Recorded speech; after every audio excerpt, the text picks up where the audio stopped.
Այսօր մեր ժողովրդի համար ամոթալի ու խայտառակ օրերից մեկն է։ Այսօր վարչապետի պաշտոնը դեռևս զբաղեցնող Փաշինյանը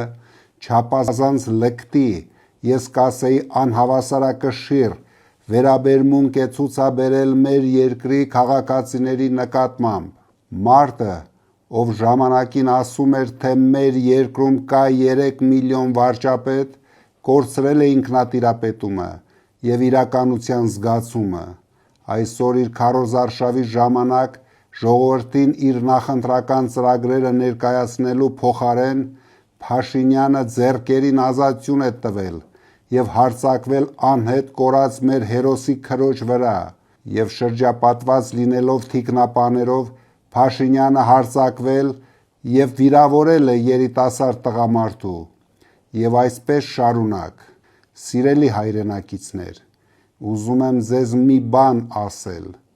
անգամ 20 օր Փաշինյանի երկրի ղեկավար մնալը վտանգավոր է մեր երկրի համար։ Մեր բոլոր հակառակորդները տեսնում են, թե ինչ հոգեբանական անհավասարակշիռ վիճակում է գտնվում մեր երկրի ժամանակավոր ղեկավարը։ Նրա յուրաքանչյուր օրը վարչապետի պաշտոնում թուլացնում է մեր երկիրը։ Փաշինյանը խայտառակում է ոչ միայն մեր պետությունը, այլև հայ ժողովրդի, հայ տղամարդու կերպարը։